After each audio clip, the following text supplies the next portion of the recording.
ఓకేనా? మీడియా మిత్రులకు నమస్కారం. నిన్న పాలమూరు జిల్లాలో జరిగిన రైతు పండగ వేలాది మంది రైతులు హాజరై సంవత్సర కాంగ్రెస్ పార్టీ పరిపాలన, ప్రజల కోసం ప్రభుత్వం తీసుకున్న నిర్ణయాలను అభినందిస్తూ వారిచ్చిన ఆశీర్వాదం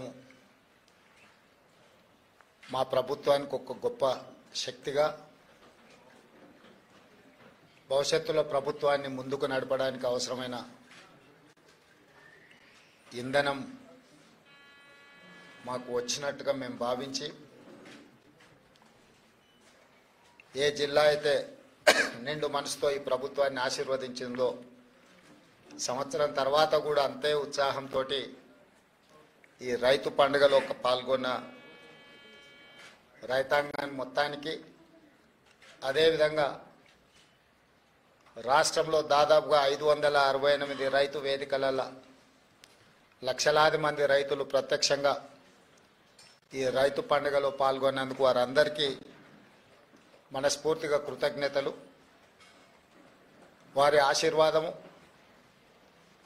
వారి సంపూర్ణ మద్దతుతో ఈ ప్రభుత్వం ఇంకా 9 సంవత్సరాలు ఎన్నో విజయాలను సాధిస్తుందని నాకు సంపూర్ణమైన విశ్వాసం కలిగింది. మీడియా మిత్రులు కూడా నిన్నటి కార్యక్రమాన్ని ప్రజలకు చేరవేయడం ద్వారా ఒక మంచి కార్యక్రమం చేపట్టినందుకు వారిని కూడా అభినందిస్తున్నా. ముఖ్యంగా కొన్ని వాస్తవాలను మనం చర్చించుకొని ఈ వాస్తవాల ప్రాతిపదికన భవిష్యత్ కార్యాచరణ నిర్ణయించుకుంటే రాష్ట్ర రైతాంగానికి, మహిళా లోకానికి, విద్యార్థులకు ఒక మంచి పరిపాలనను అందించడానికి ఈ ప్రభుత్వానికి సాధ్యమవుతుంది. ముఖ్యంగా జూన్ 2, 2014 తెలంగాణ రాష్ట్రం ఏర్పడే నాటికి ఆనాటి యూపీఏ 1, యూపీఏ 2 కాంగ్రెస్ పార్టీ అధికారంలో ఉండే అటు రాష్ట్రంలో, కేంద్రంలో 16,000 కోట్ల రూపాయల మిగులు బడ్జెట్తో 69,000 కోట్ల రూపాయల అప్పులతో ఈ రాష్ట్రాన్ని చంద్రశేఖరరావు గారికి కాంగ్రెస్ పార్టీ అందించడం జరిగింది.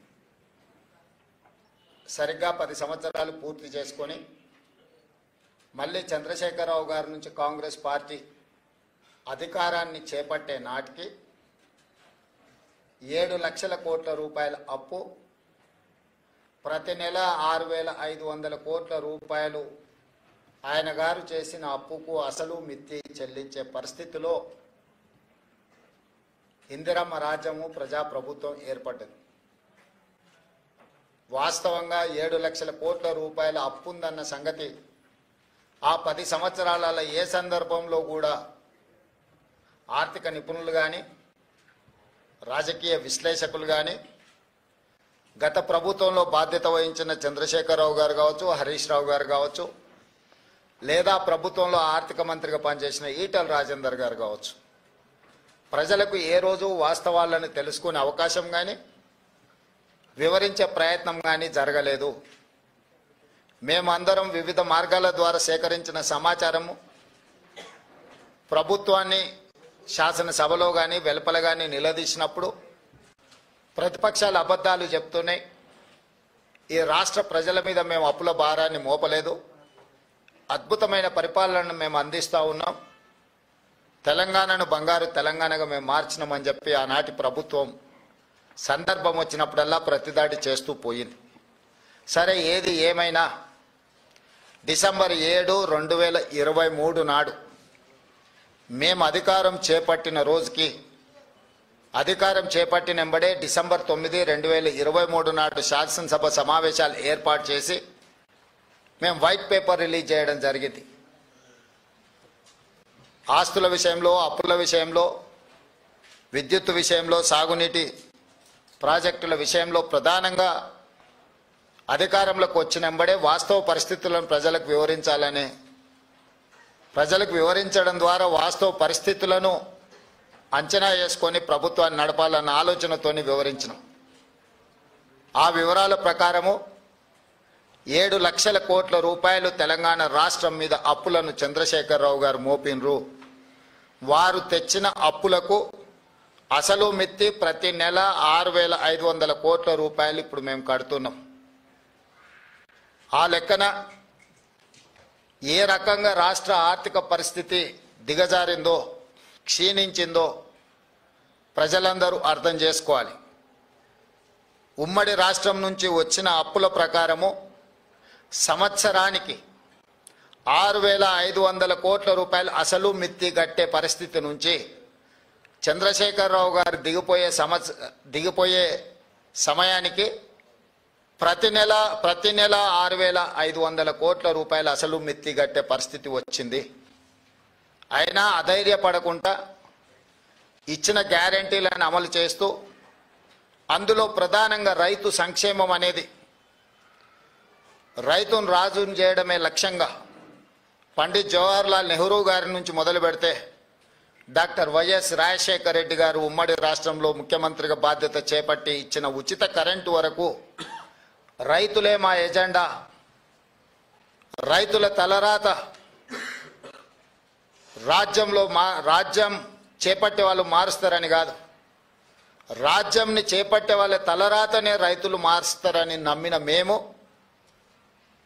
రైతులకు సాగునీటి ప్రాజెక్టులు కావచ్చు, హరిత విప్లవం కావచ్చు, అదేవిధంగా ఉచిత విద్యుత్తు కావచ్చు, సబ్సిడీలో ఎరువులు కావచ్చు, కనీసం మద్దతు ధర పండించిన పంటకు కావచ్చు, ఈ విధంగా చెప్పుకుంటూ వెళ్తే ఏది చేసినా కూడా ఆహార భద్రత చట్టం కావచ్చు, ఉపాధి హామీ పథకం కావచ్చు, ఇవన్నీ కూడా రైతు కూలీలను దృష్టిలో పెట్టుకొని చట్టబద్ధత కల్పించి రైతులను ఆదుకునే ప్రయత్నము నెహ్రూ గారి నుంచి మొదలు పెడితే రాజశేఖర రెడ్డి వరకు ఇది కాంగ్రెస్ పార్టీ చేపట్టిన గొప్ప సమూలమైన మార్పులు.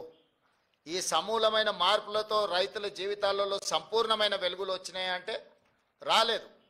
అకాల వర్షాలు కావచ్చు, కరువులు కావచ్చు, పాలకుల మధ్యలో వచ్చిన పాలకుల నిర్లక్ష్యం కావచ్చు, రైతులు చాలా కష్టాలలో కన్నీళ్ళలో ఉన్నారని కాంగ్రెస్ పార్టీ ఎప్పుడు నమ్మి మొదటి ప్రాధాన్యత కింద కాంగ్రెస్ పార్టీ అధికారంలోకి వచ్చిన ఎంబడే వానాకాలం రైతు బంధును చంద్రశేఖరరావు గారు ఎగగొడితే మేము అధికారంలోకి వచ్చిన ఎంబడే చంద్రశేఖరరావు గారు ఎగ్గొట్టిన రైతు బంధును జనవరి నుంచి మొదలుపెట్టి మార్చి లోపలనే 7,625 కోట్ల రూపాయలు మొదటి విడత కాంగ్రెస్ అధికారంలో రాగానే రైతు బంధు పథకాన్ని మేము అమలు చేసినాము. నేను మళ్ళొకసారి చెప్తున్నా, 2023 వానాకాలంలో రైతులకు రావాల్సిన రైతు బంధును చంద్రశేఖరరావు గారు ఎగ్గొట్టడం వలన మేము అధికారంలోకి వచ్చినంబడే రైతుల యొక్క కష్టాలు తీరవడం కోసము 7,625 కోట్ల రూపాయల రైతు బంధు గతంలో బకాయి పెట్టిన వాటిని మా ప్రభుత్వం చెల్లించింది మొదటి విడతగా. ఆ తర్వాత రైతు రుణమాఫీ ఎన్నికల్లో ఇచ్చిన మాట, పార్లమెంట్ ఎన్నికల సందర్భంగా జరిగిన సవాళ్ళు, వీటి నేపథ్యంలో రైతులకు ఇచ్చిన మాట ప్రకారము 2 లక్షల రూపాయల రైతు రుణమాఫీ 15 ఆగస్టు లోపల చేస్తామన్న మాట నిలబెట్టుకోవడానికి 25 రోజుల్లోనే దాదాపుగా 17,869 కోట్ల రూపాయలు 3 విడతలుగా 21 లక్షల మంది రైతు 18 లక్షల మంది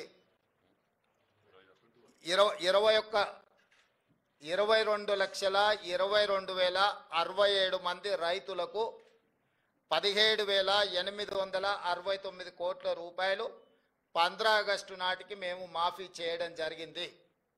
దానికి సంబంధించి 18/7/2024 11,34,412 మంది రైతులకు 6,034 కోట్ల 96 లక్షలు మొదటి దఫా రైతుల ఖాతాలలో ₹1,00,000 వరకు ఉన్న రుణమాఫీని ఆ రోజు చేయడం జరిగింది.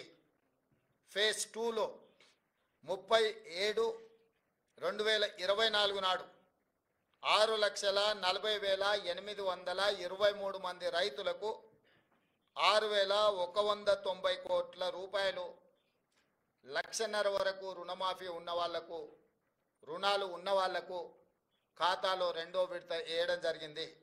మూడవ విడత 15 ఆగస్టు 2024 నాడు 4,46,832 మంది రైతు కుటుంబాలకు 5,644 కోట్ల 25 లక్షలు. మూడు విడతలల్లా 17,869 కోట్ల రూపాయలు, 22,22,067 మంది రైతు కుటుంబాలకు మేము మాఫీ చేయడం జరిగింది, వాళ్ళ ఖాతాలో వేయడం జరిగింది.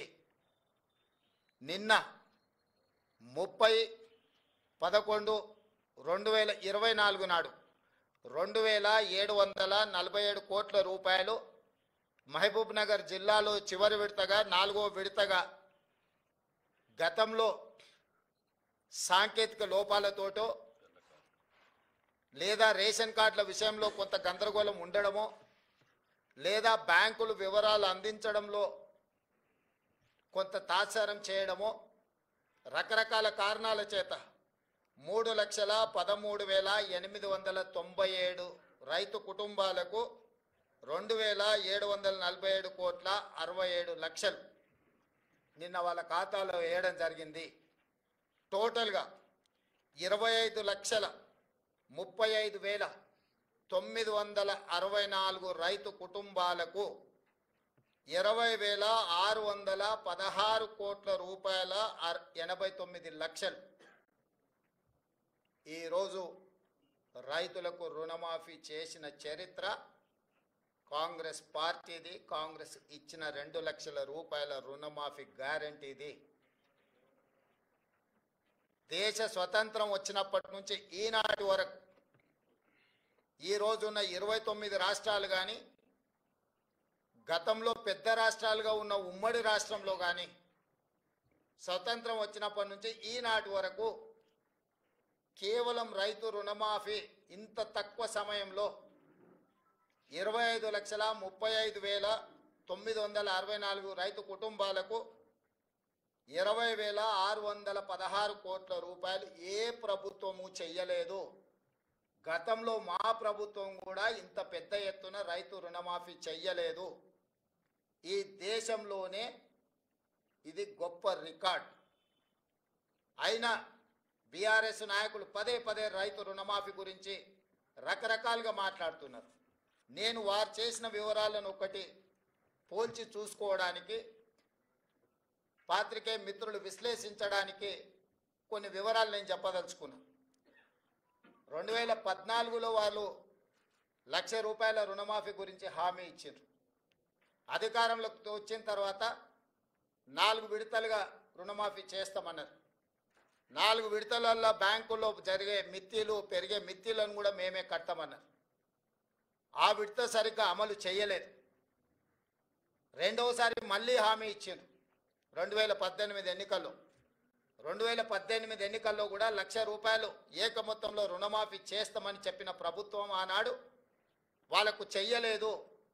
చివరికి ఎన్నికలు సమీపించిన సమయంలో ఔటర్ రింగ్ రోడ్డును అమ్మి హడావిడిగా రుణమాఫీ చేసింది ఎంత అంటే వాళ్ళు 21,35,557 మంది రైతులకు 11,909 కోట్ల 31 లక్షల రూపాయలు మాత్రమే రుణమాఫీ చేసిండ్రు.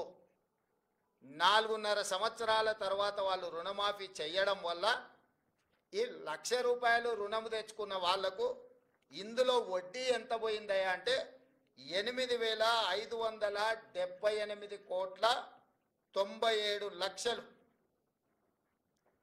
దాదాపుగా వాళ్ళ మొత్తం అప్పులకే పోయింది. అంటే వాళ్ళు తెచ్చిన 4.5 ఏళ్ళు రుణమాఫీ జరగకపోవడం వల్ల అది మొత్తము వడ్డీలకే వెళ్ళింది. దాంతో నికరంగా వాళ్ళు చేసిన రుణమాఫీ ఎంత అంటే 3,331 కోటి రూపాయలు మాత్రమే. సింపుల్గా చెట్టు కింద లెక్కలు చెప్పాలంటే వాళ్ళు ఇచ్చింది 2018 నుంచి 2023 వరకు 5 సంవత్సరాల పరిపాలనలో చంద్రశేఖరరావు గారు ముఖ్యమంత్రిగా రైతులకు 11,909 కోట్ల రూపాయలు రుణమాఫీ చేసిండు. ఆ రుణమాఫీలో వడ్డీ 8,578 కోట్ల రూపాయలు వడ్డీ కింద పోయింది. కేవలం 3,331 కోట్ల రూపాయలు మాత్రమే అసలు కింద జమ అయింది. 5 సంవత్సరాలలో ఆయన చేసిన రుణమాఫీ 3,331 కోటి రూపాయలు. వారు ఈరోజు సంవత్సరం తిరగకంటే ముందే దాదాపుగా 20,616 కోట్ల రూపాయలు రుణమాఫీ చేసిన మమ్మల్ని తప్పు పట్టాలని, దోషిగా నిలబెట్టాలని ఏదో ఊబలాట పడుతున్నారు. ఇది రైతులు గమనించరా? రైతులకు అర్థం కాదా? ఎందుకంటే రైతు అప్పు తెచ్చుకున్నది రైతు, మిత్తి చెల్లించింది రైతు, రుణమాఫీ జరగక బాధపడ్డది రైతు. ఈరోజు మేము వేసే సొమ్ము రైతుల ఖాతాల్లో ప్రత్యక్షంగా పడుతుంది. కాబట్టి తద్వారా రైతులు ఎంత ఆనందంగా ఉన్నారో ఈ విషయాలను పరిగణలోకి మీడియా మిత్రులు కూడా తీసుకోవాలి. ఇప్పుడు మీరు రైతు బంధు వానాకాలము బకాయి పెట్టి పారిపోతే మీరు పెట్టిన బకాయిని కూడా వస్తానే 7,625 కోట్ల రూపాయలు మేము చెల్లించిన వానాకాలం రైతు బంధు. ఇప్పుడు ఇందులో కూడా మీరు చాలామందికి ₹1,00,000 వరకు ఉన్న రుణాలు మీరు చెల్లించకపోవడం వల్ల, అసలు మిత్తి ఏది చెల్లించకపోవడం వల్ల 20 లక్షల మంది రైతులు దాదాపుగా కొత్తగా తీసుకున్న రుణాలు కాదు, 2018 నుంచి 2023 వరకు మళ్ళీ రెన్యువల్ చేసుకున్నారు ఆ అప్పును వాళ్ళు. ఇవాళ వాటన్నిటినీ మేము చెల్లించాల్సిన పరిస్థితి వచ్చింది. అందుకే మేము 12/12/2018 నుంచి 9/12/2023 వరకు ఆ 5 సంవత్సరాలలో బ్యాంకులలో తీసుకున్న అన్ని అప్పులను మేము కట్టినాం. చంద్రశేఖరరావు పరిపాలించిన 5 సంవత్సరాల కాలంలో రైతులు చేసిన అప్పు 12/12/2018 అంటే రెండోసారి చంద్రశేఖరరావు గారు ప్రమాణ స్వీకారం చేసిన రోజు నుంచి చంద్రశేఖరరావు గారు దిగిపోయి మేము ప్రమాణ స్వీకారం చేసి మొదటి రోజు అసెంబ్లీ ప్రారంభించే తారీఖు వరకు దాదాపుగా 5 సంవత్సరాల పూర్తి కాలంలో రైతులకు ఉన్న 2 లక్షల రూపాయల వరకు రుణమాఫీని మేము చేసి రైతుల పట్ల రైతు పక్షపాతిగా మా ప్రభుత్వం ఉన్నదని మేము నిరూపించుకున్నాము. అది రుణమాఫీ విషయం. రైతు బంధు మీరు వానాకాలం బకాయి పెడితే మేము వచ్చినెంబడే ఆ బకాయి ఇచ్చినాం. ఇప్పుడు నేను మళ్ళీ రైతులకు మాట ఇస్తున్నా, సంక్రాంతి పండుగ తర్వాత రైతు భరోసా మీ ఖాతాలలో వేసేది సోనియమ్మ గ్యారంటీ, ఇందిరమ్మ ప్రభుత్వము. ఏ రైతులు ఎలాంటి మారీచులు సుబాహులు వచ్చి మీకు అబద్ధాలు చెప్పి ఆనాడు పురాణాలలో విశ్వామిత్రుడు యజ్ఞం చేస్తుంటే రాక్షసులు ముఖ్యంగా మారీచుడు సుబాహులు వచ్చి ఆ యజ్ఞాన్ని భగ్నం చేయాలని ప్రయత్నం చేస్తే రామలక్ష్మణులు ఎట్లయితే కాపలా కాసి విశ్వామిత్రుడు చేపట్టిన యజ్ఞాన్ని సంపూర్ణంగా పూర్తి చేసిండ్రో ఈనాడు కూడా మా ప్రభుత్వము రైతు భరోసా కొనసాగిస్తుంది. సంక్రాంతి పండుగ తరువాత సోనియా గాంధీ గారి గ్యారెంటీగా నేను చెప్తున్నా, మీ రైతు భరోసా మీ ఖాతాలో పడుతుంది. ఎవరిని నమ్మకండి. ఇట్లాంటి మారీచులు మీ దగ్గరికి మారు వేషంలో వస్తూనే ఉంటారు. ఆనాడు సీతమ్మను ఎమర్చడానికి బంగారు లేడీ రూపంలో వచ్చిన మారీచుడే ఈరోజు మారు వేషంలో మళ్ళీ బీఆర్ఎస్ బీజేపీల రూపంలో మీ దగ్గరకు వస్తారు. ఈ మారీచులను మీరు విశ్వసించకండి. సంక్రాంతి పండుగ తర్వాత మీ రైతు భరోసా మీ ఖాతాలలో పడుతుంది. విధి విధానాలకు సంబంధించి మంత్రివర్గ ఉపసంఘం వేసిన బట్టి విక్రమార్క గారు, పొంగులేటి శ్రీనివాసరెడ్డి గారు, తుమ్మల నాగేశ్వరరావు గారు, ఇతర మంత్రుల చేత మంత్రివర్గ ఉపసంఘాన్ని విధి విధానాలను ఖరారు చేయడానికి వేసినాం. రాబోయే శాసనసభ సమావేశాలలో విధి విధానాల మీద చర్చ పెట్టి ఏ రకంగా కార్యాచరణను తీసుకొని ముందుకు వెళ్దామో నిర్ణయించుకొని డిసెంబర్ నెలలో జరిగే శాసనసభ సమావేశాలలో సభలో చర్చ చేసి విధి విధానాలను ఖరారు చేసి సంక్రాంతి పండుగ తర్వాత మీ రైతు భరోసా మీ ఖాతాలలో వేసే బాధ్యత మా ప్రభుత్వం తీసుకుంటుందని చెప్పి నేను రైతులకు గ్యారంటీ ఇస్తున్నా. రైతు రుణమాఫీ చేస్తామన్నాం, చేసి చూపించినాం. రైతు బంధు చంద్రశేఖరరావు గారు బకాయి పెట్టి పారిపోతే వాటిని కూడా 7,625 కోట్ల రూపాయలు రైతుల ఖాతాలో మేము వేసినాము. ఇప్పుడు కూడా రైతులకు రైతు భరోసా అందించే బాధ్యత మా ప్రభుత్వం తీసుకుంటుంది.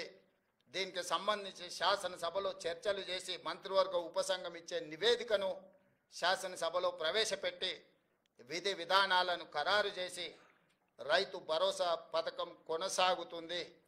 మారీచులను మారువేషంలో వచ్చే వాళ్ళను, అది బీఆర్ఎస్ వల్ల బీజేపీ వల్ల చూడకండి, నమ్మకండి, వాళ్ళ మాటలు వినకండి. అదేవిధంగా ఈ సీజన్లో మేము వరి వంగడాల విషయంలో 500 రూపాయల బోనస్ ఇస్తామని చెప్పినాం. చాలా అపోహలు సృష్టించే ప్రయత్నం చేశారు. ఎవరయ్యా అంటే గతంలో వరేస్తే ఉరేసుకున్నట్టే కొనుగోలు కేంద్రాలే ఉండవు, కొనుగోలు కేంద్రాలు ఎత్తేసినాము, ఎవరు పండించుకుంటే వాళ్ళ కర్మ అని చంద్రశేఖరరావు గారు ముఖ్యమంత్రిగా అధికారికంగా వారే మాట్లాడి చెప్పారు. ఒకటి కొనుగోలు కేంద్రాలు మూసేస్తున్నాం, కేంద్రం కొనడం లేదు కాబట్టి మేము కూడా కొనడం లేదని బాధ్యత కలిగిన ఆనాటి ముఖ్యమంత్రి గారే మాట్లాడినరు. ఆ తర్వాత ఇంకా ఒక అడుగు ముందుకేసి ఉరేసుకుంటే ఉరేసుకున్నట్టే అది మీ కర్మ అని చంద్రశేఖరరావు గారు మాట్లాడినరు. ఉరేసుకుంటే ఉరేసుకుంటు అనే పరిస్థితి నుంచి వరి వేసుకోండి, కనీసం మద్దతు ధర ఇచ్చి కొంటమనే కాకుండా సన్నాలు పండించండి, 500 రూపాయల బోనస్ ఇస్తామని చెప్పి ఈ రోజుకి 31 లక్షల మెట్రిక్ టన్నుల వరి ధాన్యాన్ని మా ప్రభుత్వం సేకరించింది. 500 రూపాయల బోనస్ కొనసాగుతుంది. ఒక్కసారి ఇచ్చి వదిలేదు కాంగ్రెస్ పార్టీ. కాంగ్రెస్ పార్టీ ఆనాడు ఉచిత కరెంట్ ఇస్తామన్నాం, ఎవరొచ్చినా ఇవ్వక తప్పని పరిస్థితి సృష్టించినము. ఈనాడు సన్నాలు పండించిన వాళ్ళకి 500 రూపాయలు బోనస్ ఇస్తామన్నాం, వానాకాలం ఇచ్చినాం, రేపు వచ్చే సీజన్కు కూడా 500 రూపాయల బోనస్ కొనసాగుతుంది. అయితే రైతులకు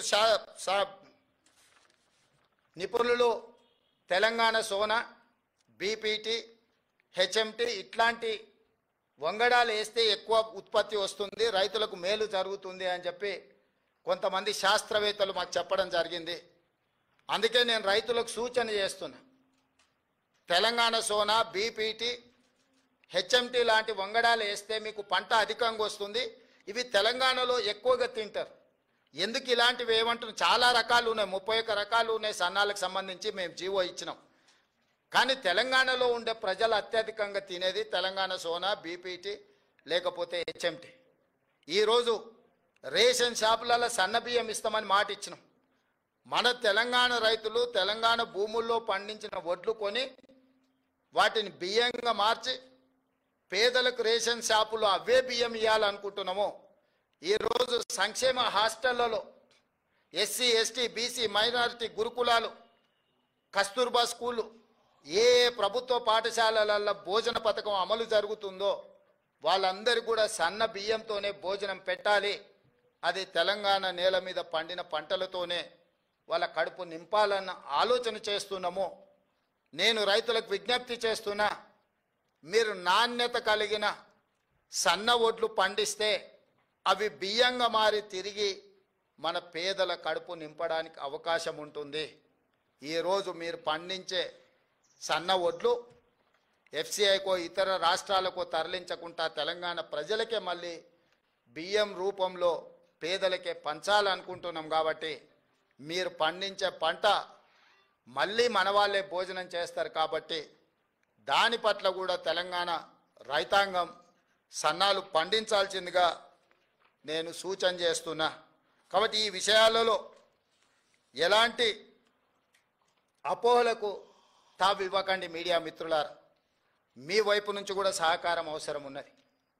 ఏంటంటే ఈ పథకాలు అమలు చేయడమే కాదు, అమలు చేస్తున్న విధానం కూడా ప్రజలకు చేరాలి. ఆ విధానాన్ని వివరించాల్సిన బాధ్యత రైతు బిడ్డలుగా మీ మీద ఉన్నది. ఇక్కడ ఉన్న వాళ్ళు 99% గ్రామీణ ప్రాంతాలలో రైతుల బిడ్డలే ఈరోజు పాత్రికేయులుగా ఇక్కడ ఉన్నారు. ఇది రైతులకు సంబంధించిన విషయము. రాజకీయాలకు అతీతంగా రైతులకు దగ్గరగా పేదలకు ప్రయోజనకరంగా ఈ ప్రభుత్వం తీసుకుంటున్న నిర్ణయాన్ని మీరు ప్రజలకు చేరవేయండి. రాజకీయపరమైన భిన్న అభిప్రాయాలు ఏమైనా ఉంటే వేరే సందర్భంలో వాటి మీద చర్చించుకుందాము. ఇది రాజకీయాలు చేసే సందర్భం కాదు. పాలకపక్షమైనా ప్రతిపక్షమైనా ప్రజాప్రతినిధులైనా పాత్రికేయ మిత్రులైనా ఒక బాధ్యతతో ఒక యజ్ఞంలాగా భావించి ప్రభుత్వం చేపడుతున్న ఈ యొక్క మంచి విధానాన్ని రైతులకు చేరవేయండి. వాళ్ళకు భరోసా విశ్వాసాన్ని కల్పించండి. రైతు భరోసా విషయంలో భరోసా కల్పించండి. బోనస్ విషయంలో వాళ్ళకు భరోసా కల్పించండి. ఈ ప్రభుత్వం రైతుల కోసమే ఉన్నది. వ్యవసాయం దండగ కాదు, వ్యవసాయం పండుగ చెయ్యాలి. చేసి చూపిస్తాం. ఇప్పటి వరకు చేసినాం, భవిష్యత్తులో కొనసాగిస్తాం.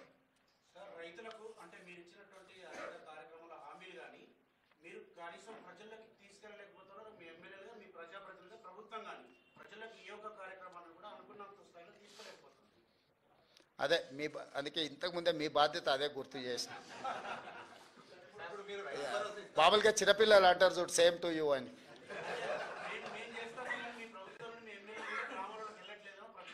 అందుకే అడుగుతున్న మిత్రమా, వాళ్ళు చేసే ప్రయత్నం వాళ్ళు చేస్తారు. ఇప్పుడే కాళ్ళు చేతులు కూడా తీసుకుంటుర్రు. ఎన్నికల సందర్భంగా అయిన గాయాలు మేము మంచి చేస్తే ఆటోమేటిక్గా మీరు చేరవేస్తారనే నమ్మకము, ఇవన్నీ కొంచెం రకరకాల ఇబ్బందులను తెచ్చిపెట్టినాయి.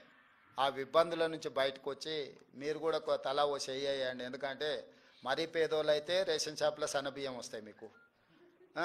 మీకు పొలాలు ఉన్న వాళ్ళు అయితే బోనస్ వస్తుంది. మీరు ఒకవేళ కౌలు రైతులు అయితే 500 రూపాయలు బోనస్ వస్తుంది. రైతు భరోసా వస్తుంది. సో ఇవన్నీ కూడా మనందరికీ ప్రయోజనం చేకూర్చే పథకాలు కాబట్టి మనందరం కూడా బాధ్యతతో ముందుకెళ్దాం. ఇవాళ ఒకరు చేసిండ్రు ఒకరు చేయలేదని మనం ఒకరి మీద ఒకరు ఆరోపణలు చేసుకునే కంటే మనందరం కలిసి ఈ విషయాలను అన్నిటినీ రైతులకు చేరవేస్తే బాగుంటుంది అనేది నా ఆలోచన. బ్యాంకులో 2 లక్షల పైన ఉంటే పై అమౌంట్ చెల్లించుకోవాలి అని అది ఎక్కడ కూడా రైతులకు బ్యాంకర్స్ కమ్యూనికేట్ చేయడం లేదు. దాంతో అది బ్యాంకర్స్ జాబ్ కాదు, అది మీ జాబు నా జాబ్. అది వాళ్ళు చేయరు. ఎందుకంటే వాళ్ళు వచ్చిన వాళ్ళు కట్టిన వాళ్ళు తీసుకుంటారు తప్ప వాళ్ళు ప్రచారం కోసం ప్రత్యేకంగా వాళ్ళకి సిబ్బంది ఉండరు కదా. అదే దాన్ని తప్పకుండా 2018 నుంచి 2023 వరకు ఎవరైతే రైతులకు రుణమాఫీ 2 లక్షలు చేస్తున్నది మీరు గత ఎన్నికల ప్రచారం సందర్భంగా చెప్పారు. మరి 2014 నుంచి 2018 వరకు తీసుకున్న రుణమాఫీ చేస్తారా లేదా? లేదు, స్పష్టంగా చెప్పినాం కదా. కట్ ఆఫ్ డేట్ కూడా ఇచ్చినాం. మీకు ఎలాంటి అనుమానాలు అక్కర్లేదు.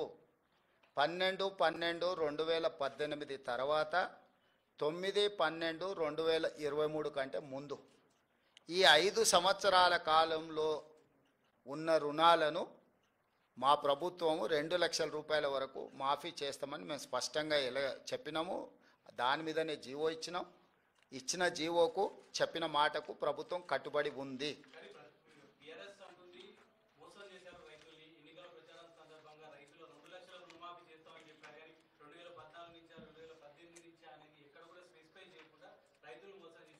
నేను అంతకుముందే చెప్పిన వాళ్ళు మారీచులు సుబాహులు అని. వాళ్ళ గురించి మనకి ఎందుకు మిత్రమా? ఇది ఒక పండుగ వాతావరణం.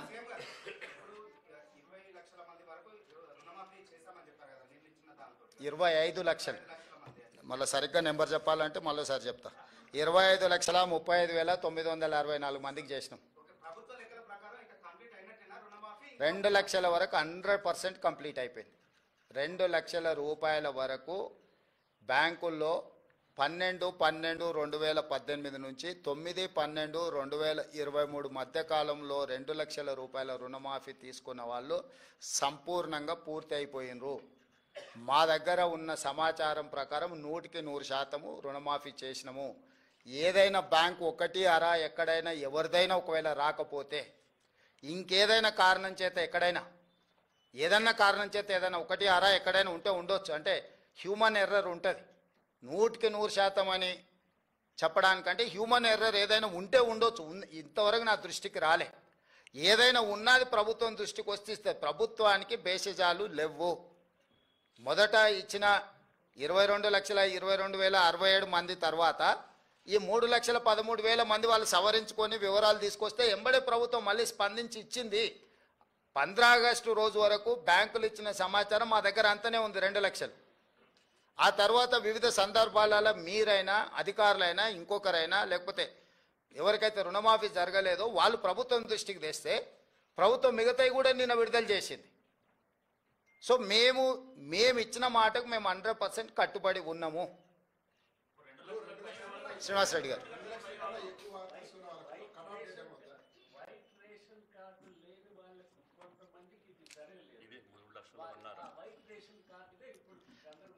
లేదు ఇప్పుడు మాఫీ చేసిన దాంట్లో కార్డు లేని వాళ్ళని కూడా తీసుకొనే ఇచ్చినాం. ఇప్పుడు ఈ రోజు ఇచ్చిన 3,13,897 మంది ఉన్నారు కదా, కార్డులు లేవనో లేకపోతే ఇతర కారణాల చేత ఏదైతే బ్యాంకర్సో లేకపోతే అధికారులు ఏదైనా వాయిదాలు పెట్టుకుంటూ వచ్చారో వాళ్ళందరినీ కూడా పరిగణలోకి తీసుకొని ఇచ్చినాము. ఎలాంటి గందరగోళం లేదు. రేషన్ కార్డు లేనంత మాత్రాన రుణమాఫీ జరగదు అనేది తప్పు. భూమి ఉండాలి, భూమి మీద అప్పు ఉండాలి, అప్పు ఈ సమయంలో ఉండాలి. ఇందులో ఉన్న వాళ్ళందరికీ జరిగింది.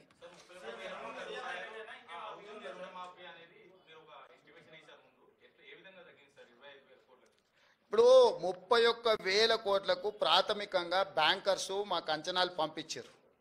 ఎందుకు పంపించారు అంటే వాళ్ళు 2014 నుంచి 18 వరకు చంద్రశేఖరరావు ఎగగొట్టిన బకాయిలు కూడా ఉన్నాయి కదా, ఒకటేసారి గవర్నమెంట్ కడితే అన్నీ తీసేసుకోవచ్చు అని కొందరు వివరాలు ఇచ్చారు. నీకు అర్థమైంది కదా. మేము బ్యాంక్ రుణమాఫీ రైతులకు చేస్తున్నామని కట్ ఆఫ్ డేట్ వాళ్ళకి తెలియదు కదా. మీ దగ్గర ఎవరెవరు ఖాతాలు ఉన్నాయో ఎన్ని బాకీలు ఉన్నాయో చెప్పండి అనగానే బ్యాంక్ వాళ్ళు ఇవే కాదు లాంగ్ టర్మ్ లోన్స్ కూడా అందులో కలిపి రాసి ఇచ్చారు. అంటే లాంగ్ టర్మ్ లోన్ అంటే వ్యవసాయ భూమి పెట్టి పోల్ట్రీ ఫామ్కు తెచ్చుకొని ఉంటారు, లేకపోతే ఇతర వ్యాపారానికి తెచ్చుకొని ఉంటారు. రకరకాల కారణాల చేత లాంగ్ టర్మ్ లోన్లు తెచ్చుకునే కూడా వాళ్ళ బ్యాంకులోనే అన్నిటినీ ప్రాథమిక అంచనాలు పంపించారు. తర్వాత మైన్యూట్ గైడ్ లైన్స్ ఇచ్చి ఈ ఫ్రేమ్లో ఉండి మీరు ఇచ్చే ఏవైతే వివరాలు ఉన్నాయో సంతకం పెట్టి ఇవ్వమని చెప్పినాం బ్యాంకర్స్కి.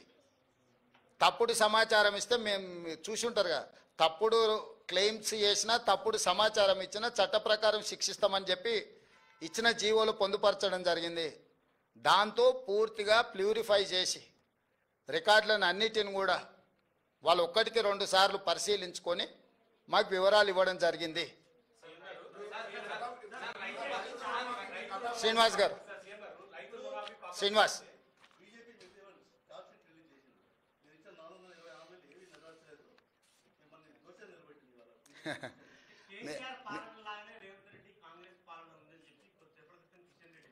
నేను అదే కదా. ఇప్పుడు గుజరాత్లో నిషేధం ఉంది అని వాళ్ళు చెప్తారు. మీకు బస్సు పెట్టి తీసుకెళ్తా. గుజరాత్లో ఏమేమి బ్రాండ్లు దొరికితే ఒకసారి చూసేద్దాం పదా. కిషన్ రెడ్డి గారికి తెలంగాణ రాష్ట్రంతో ఏం సంబంధమై మాట్లాడడానికి మొన్ననే చెప్పండి, నేను గుజరాత్ గులాంని అక్కడనే పోతున్నా అని. ఆయనకేం అర్హత ఉంది? వారికి ఒక్కటే నా సూచన, 2014, 2019, 2023 3 ఎన్నికలలో నరేంద్ర మోడీ గారు ఇచ్చిన హామీలు మేనిఫెస్టో కాపీలు తీసుకొని మా మంత్రులు వస్తారు. వాళ్ళ తరఫున ఎవరు వస్తారో 11 సంవత్సరాల మోడీ గారి హామీలు 10 నెలల్లో మా హామీల మీద ప్రత్యేకంగా చర్చ పెట్టుకుందాం. మాకు ఎలాంటి ఇబ్బంది లేదు.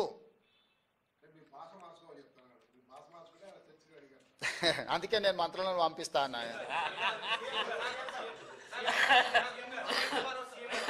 ప్రధానమంత్రి నరేంద్ర మోడీ ట్వీట్ చేసిన స్వయంగా కాంగ్రెస్ పాలన వైఫల్యం చెందింది, తెలంగాణలో సంవత్సరంలోనే తేలిపోయింది, ఇదంతా బీజేపీ వైపు నేనేమంటున్నానంటే ఎవరికైనా వాళ్ళ పిల్లలు కాకి పిల్ల కాకి ముద్ద అని చెప్పారు పెద్దోళ్ళు, అవునా? సో కాకి పిల్ల ముద్ద అన్నట్టు వాళ్ళందరూ బీజేపీ వాళ్ళు పోయి కలిసినప్పుడు ఆయన మీరు ఎందుకు వణికిరారు, మీరు అనా పైసకు చెల్లరు, నెత్తి మీద రూపాయి పెడితే ఏకాన కూడా మీరు చెల్లరని మొహం మీద అనలేడు కదా మోడీ.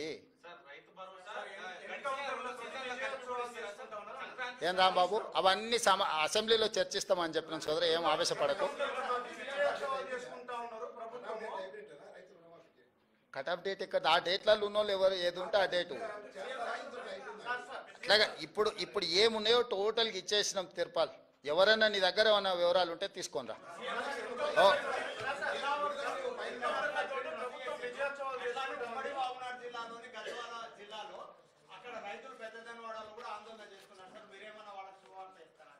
అది మళ్ళీ మాట్లాడుకుందాం. ఇప్పటికాడికి ఈ రోజుకు రుణమాఫీ మీద భరోసా మీద మాట్లాడుకుందాం. ధన్యవాదాలు.